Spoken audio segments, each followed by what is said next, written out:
SS 113 The Contemporary World. Lesson 6. Global Governance. Good day, everyone. We are the Group 2 and we are about to discuss Lesson 6, which is the global governance. When we say global governance, what does it mean? Well, global governance refers to institutions that coordinate the behavior of transnational actors, facilitate cooperation, resolve disputes, and alleviate collective action problems. Global governance began in the middle of 19th century. It became particularly prominent in the aftermath of World War I and more so after the end of World War II. Since World War II, the number of international organizations has increased substantially. The number of actors, whether they be states, non-governmental organizations, firms, or epistemic communities who are involved in the governance relationships has also increased substantially. According to the World Health Organization, in 2015, global governance is the way in which global affairs are managed. Global governance is thought to be an international process of consensus forming that generates guidelines and agreements that affect national governments and international cooperation. Criticism over global governance. Global governance is quite important, quite widespread, and quite developed as a concept. However, there are those in the international relations theory who either criticize global governance and identify some flaws in the conceptual framework and the practical implementation. And there are those who basically reject global governance as something artificial and non-existent. Global governance supports neoliberal ideology.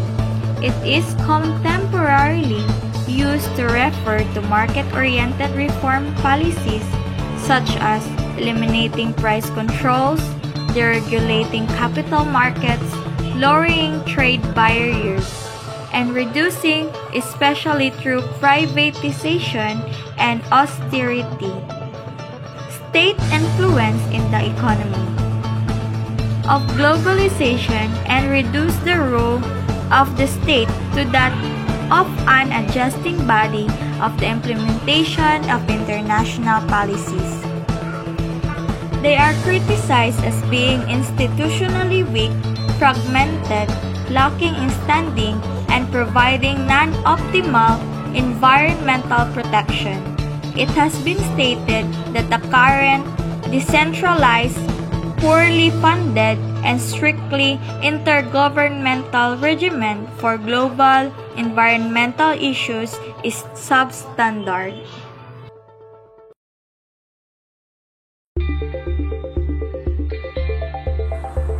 However, the World Health Organization 2015 has found a number of flaws in the system, including: first is the juridical gap. The gap in jurisdiction between the growing demand for global governance in many sectors, such as health, and the lack of an authority having the capacity or jurisdiction to act. Second, incentive gap.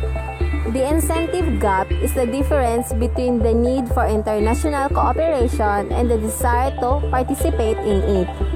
As globalization gives more encouragement for countries to cooperate, the incentive gap is believed to be decreasing.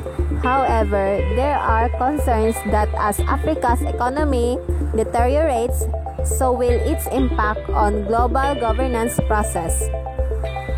Third, participation gap. The participation gap, which refers to the reality that international cooperation remains essentially a government matter, putting civil society organizations on the periphery of policy making.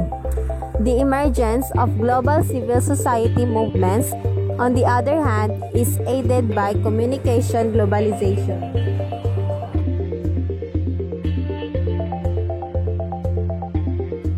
Knowledge gaps refer to the lack of empirical information or theoretical explanation about the nature, causes, gravity, and magnitude of a problem that could inform policymaking.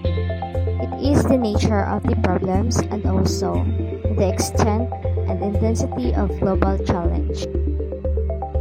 A normative gap thus emerges between the goals of policymakers and the objectives of economic designs. As a result, mechanism design may obstruct stakeholders' avenues for normative criticism of public policies and serve as a technology of depoliticization. Global governance policy gaps encompass activities that transcend national boundaries at the international, transnational, and regional levels, and are based on rights and rules that are enforced through a combination of economic and moral incentives. While there are no major policy gaps to be found in the global governance of WMDs, institutional gaps do exist. Institutional gaps. These are the challenges of implementing any policies that are put forth by the international community, such as environmental rights abuses, war crimes, and human rights. Institutional gaps can be said to include holes in the roof, codified rule and norms. The gap that concern us is the weaknesses in the current formal structures for coordinating state decision-making and action. Compliance gaps. It is one of the final challenges with regards to global governance. This includes effective implementation as well as enforcement.